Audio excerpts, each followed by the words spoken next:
Untuk pensiun tetap kita bayar, kemarin ada kenaikan pensiun plus THR, kita tetap meningkatkan belanja, yaitu tumbuhnya 4%, tahun lalu karena ada kenaikan yang cukup tinggi.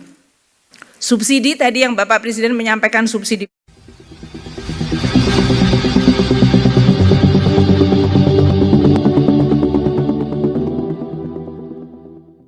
Tahun ini 2025 di 179,7, lebih baik dari tahun lalu yang 174, lebih baik dari tahun 2023 waktu itu boom komoditi di 167, dan di tahun 2022 tentu itu pasca Covid yaitu 146. Jadi saya ingin memberikan keyakinan bahwa penerimaan pajak masih on track, karena dalam sebulan terakhir ini dibuat headline untuk membuat seolah-olah APBN tidak sustainable, APBN tidak prudent, dan ini akan menjadi berantakan. Tidak, Presiden memang punya banyak program, tapi itu semuanya didesain dalam APBN yang tetap prudent dan sustainable. Jadi ini yang menjadi anchor bagi kita untuk menyampaikan bahwa jangan kita semua menambah keresahan yang tidak perlu untuk hal-hal yang sebetulnya fundamentally masih baik. Saya juga minta untuk para pengamat, para IC dan yang lain-lain untuk juga membantu. Untuk sisi belanja pemerintah, kita masih on track. Meskipun banyak program besar yang Bapak Presiden telah sampaikan, kita tetap memantau secara detail. Belanja KL 196 triliun sudah kita lakukan, 16,9. Belanja non-KL itu termasuk subsidi pensiun, ada 217. Kalau kita lihat prosentase dari belanja kita tidak banyak berbeda. Tahun lalu karena pemilu kita melakukan front loading untuk persiapan pemilu, memang persentase belanja adalah di 17,3. Tapi sebelum pemilu year 15,5, tahun ini 15,3. Jadi masih comparable, masih cukup baik. Untuk pensiun tetap kita bayar, kemarin ada kenaikan pensiun plus THR, kita tetap meningkatkan belanja, yaitu tumbuhnya 4%, tahun lalu karena ada kenaikan yang cukup tinggi. Subsidi tadi yang Bapak Presiden menyampaikan subsidi pupuk, coba bayangkan, kita di 2025 sampai dengan Maret sudah mengeluarkan 1,7 juta ton. Dan ini dilakukan secara tepat waktu dan tadi sesuai dengan instruksi Bapak Presiden, simplifikasi yang menjelaskan bagaimana kita bisa mensecure panen yang baik. Karena pupuknya datang pada saat memang dia tanam. Tahun-tahun sebelumnya pupuknya datang, ada anggarannya, tapi datangnya terlambat dan hilang. Jadi ini matters a lot. Reform itu sangat-sangat memberikan pengaruh yang luar biasa besar terhadap perbaikan apa yang ada di dalam pelaksanaan.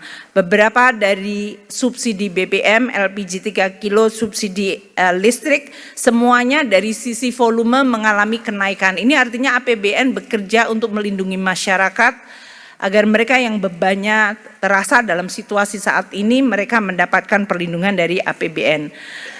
Belanja pemerintah ke daerah, transfer juga dalam hal ini tetap terjaga dan on track. Ini bahkan yang oleh Bapak Presiden menyampaikan, kalau kita sekarang membelanjakan hampir sepertiga belanja kita ke pemerintah daerah, sudah seharusnya kita melihat setiap rupiah itu harus benar-benar bermanfaat untuk masyarakat. Dari mulai dana desa, dana bagi hasil, dana alokasi umum, dana alokasi khusus, baik itu yang fisik maupun non-fisik. Jadi semua angka di APBN memang dilihat secara lebih teliti. Itu barangkali yang membuat banyak yang tidak comfortable. Tapi ini tujuannya adalah untuk supaya meyakinkan bahwa setiap rupiah bekerja untuk bisa dinikmati oleh masyarakat secara langsung. Pembiayaan APBN, karena banyak yang mengatakan apakah APBN akan defisit dan defisitnya nanti akan berapa. APBN didesain dengan defisit 2,53%. Ini sesuai dengan Undang-Undang APBN yang sudah disetujui oleh DPR, yaitu Undang-Undang 62 tahun 2024. 2,53% itu artinya defisit 616 triliun. Sampai dengan sekarang defisit dan pembiayaan kita bisa issue 250, untuk surat berharga negara kita 282. Memang terjadi kenaikan karena kita melakukan front loading, mengantisipasi bahwa Pak Trump akan membuat banyak disruption. Jadi kalau kita melakukan front loading bukan karena kita nggak punya duit, karena kita memang strategi dari issuance kita untuk mengantisipasi ketidakpastian yang pasti akan membuat kenaikan. Jadi dalam hal ini kami ingin menyampaikan bahwa kita akan tetap menjaga APBN dan terutama utang dan juga defisit kita secara tetap prudent, transparan, hati-hati. Dan ini yang menyebabkan tadi disampaikan oleh Pak Menko, rating kita tetap terjaga, stable, bahkan outlook-nya pun tetap stable.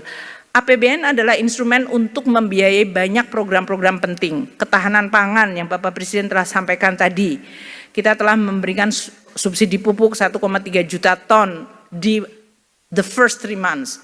Ketahanan energi, subsidi BBM, subsidi listrik, makanan bergizi sudah 2,6 juta penerima. Mungkin nanti kita update selalu setiap bulan untuk menyampaikan berapa yang sudah dan nanti Pak Dadan juga bisa menyampaikan. Program-program pendidikan tetap kita jaga. Presiden meminta agar ini tetap dijaga. Bahkan ada inisiatif-inisiatif baru, itu semuanya dibiayai di dalam amplop APBN yang ada.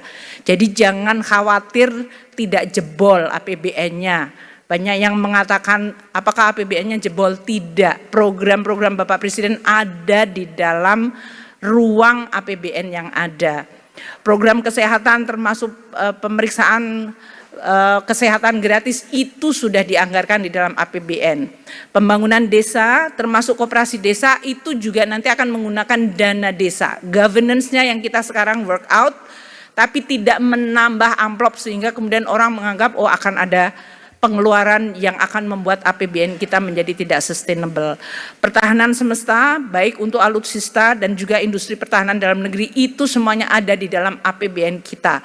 Dan Danantara yang di-establish termasuk penggunaan dividen itu sudah kita perhitungkan. Jadi kami ingin menyampaikan bahwa APBN tetap terjaga sebagai anchor confidence karena ini penting sekali. Dan antara dalam hal ini kami dengan Pak Rosan dan Menteri BUMN akan terus bekerja bersama. Seperti yang disampaikan oleh Bapak Presiden, ya harus dikelola secara prudent, transparan karena ini adalah harta untuk anak cucu kita.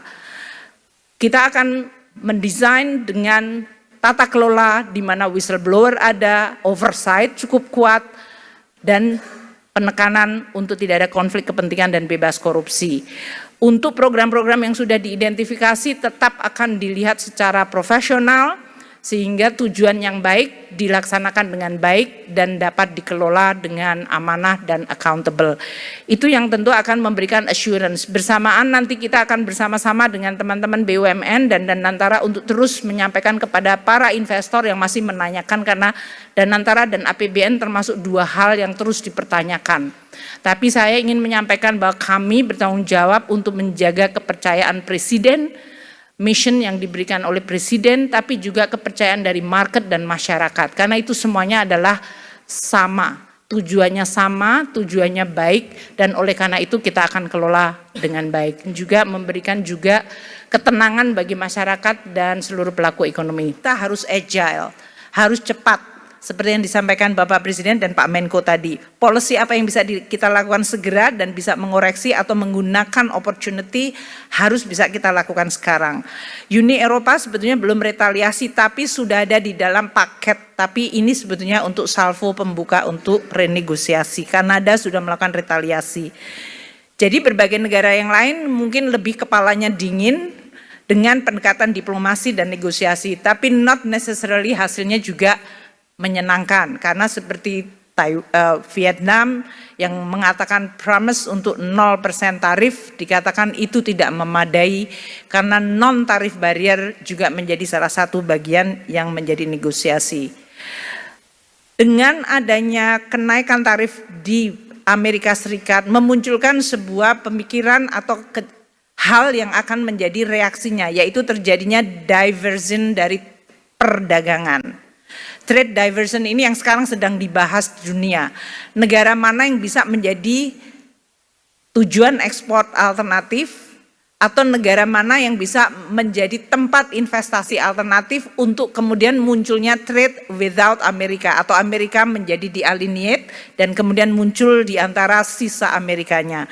Karena memang Amerika di dalam perdagangan dunia plus RRT itu hanya menjelaskan sekitar 25% dari global trade. Jadi 75% sebetulnya bisa berdagang di luar dua negara besar itu. Namun pengaruh dari spillover dua negara tidak bisa juga dianggap enteng.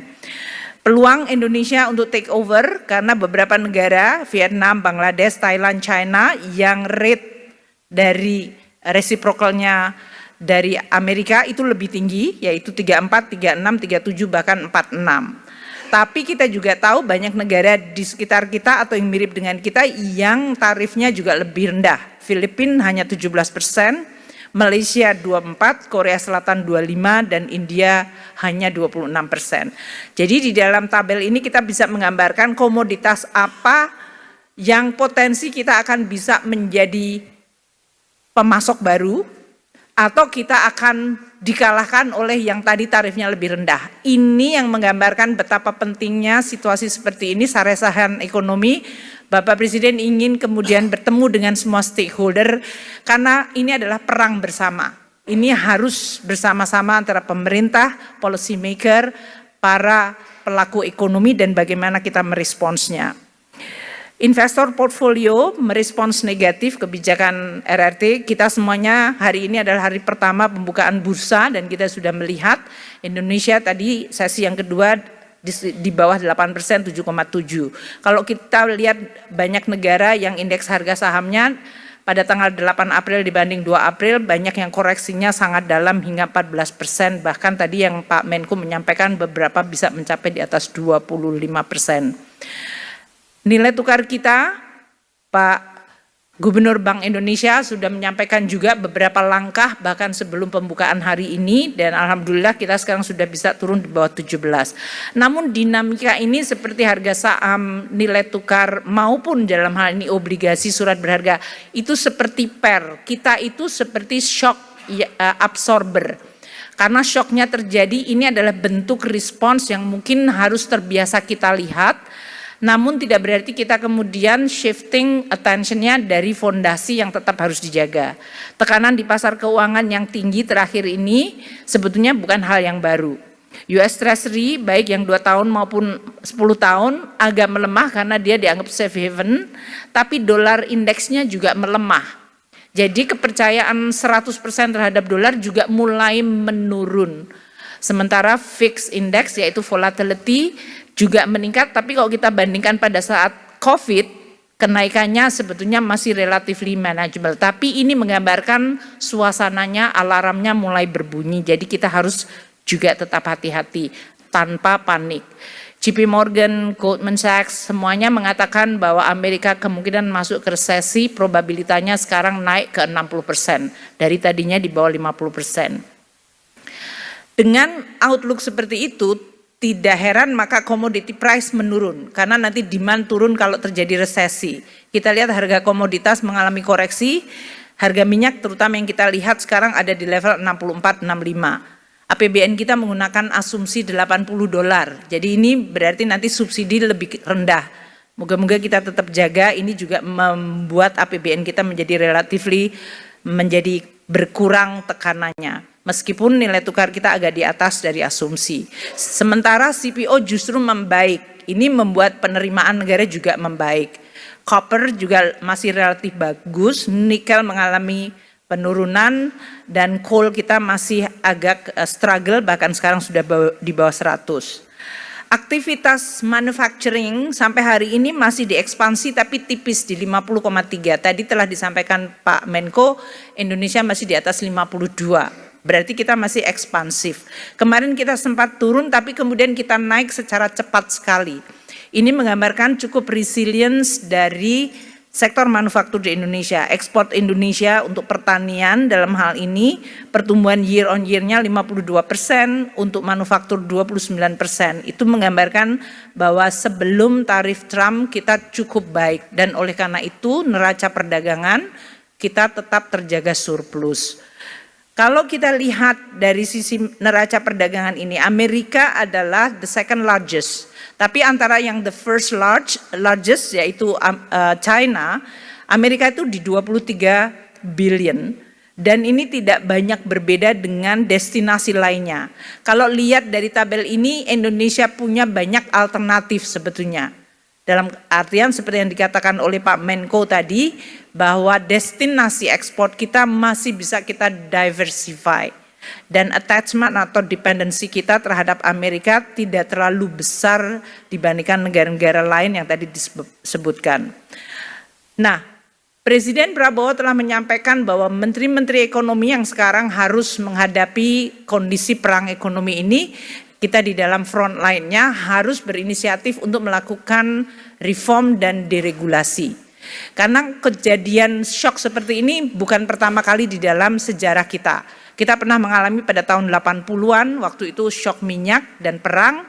Kita juga menghadapi kondisi global economic shock. Tahun 2008-2009, 97-98 kita menghadapi krisis ekonomi.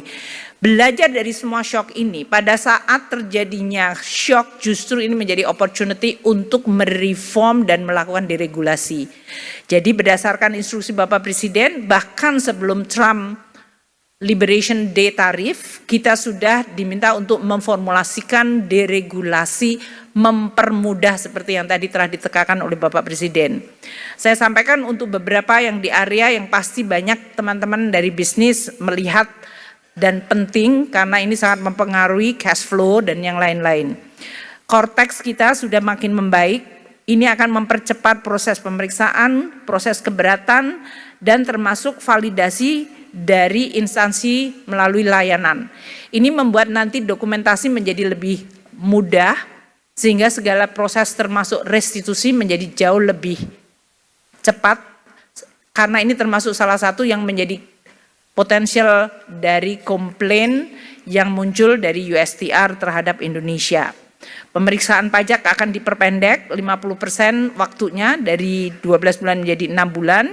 Dan untuk pemeriksaan wajib pajak yang sifatnya grup untuk transfer pricing yang selama ini membutuhkan 2 tahun sekarang hanya menjadi 10 bulan. Untuk restitusi kami melakukan secara jauh lebih cepat untuk yang orang pribadi di bawah 100 juta sama sekali tidak ada pemeriksaan. Untuk yang lainnya dengan adanya Cortex kita jauh bisa melakukan pengembalian lebih bayar PPN secara otomatis. Ini akan sangat mempengaruhi banget dari sisi cash flow dari perusahaan.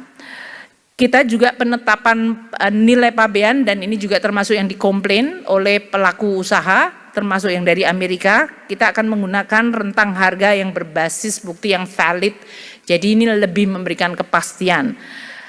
Penghapusan kuota import dan peraturan teknis ini disampaikan oleh Bapak Presiden. Ini akan sangat membantu karena kuota itu tidak memberikan penerimaan negara, menambah beban transaksi dan menimbulkan ketidaktransparan. Kalau ini dihapus akan sangat menentukan banget perbaikan dari sisi import ekspor Indonesia. Penyediaan perizinan dan tata niaga import akan disederhanakan berbasiskan IT dan data. Juga pergeseran dari pengawasan border menjadi post border dengan national logistic ecosystem di mana semua transaksi logistik ada di dalam digital teknologi, maka ini akan menurunkan waktu dan biaya logistik. Saat ini 53 pelabuhan dan 7 bandaran sudah terkonek dengan NLI. Sehingga seluruh transaksi itu semuanya digital dan jauh lebih cepat dan pasti.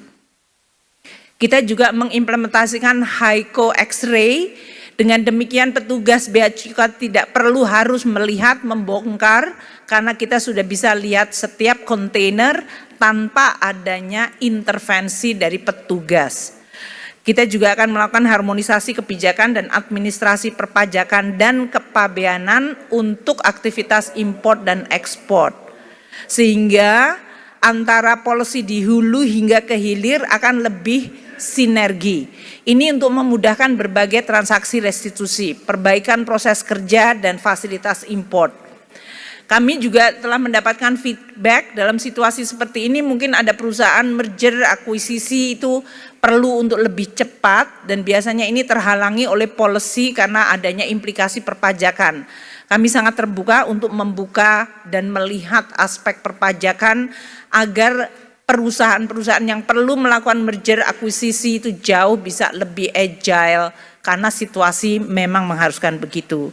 Beberapa fiscal measure ini kalau dihitung berdasarkan imputed tarif adalah sebagai berikut. Kalau perbaikan administrasi perpajakan dan kepabeanan dari mulai pemeriksaan pajak, restitusi pajak, perizinan, ini ekuivalen mengurangi tarif hingga 2% sendiri. Jadi ini adalah reform yang bisa kita lakukan di pajak bea cukai hanya dari sisi administratif penyederhanaan akan mengurangi beban. Jadi kalau tadi dunia usaha akan kena 32%, ini bisa dengan berbagai reform 2% lebih rendah.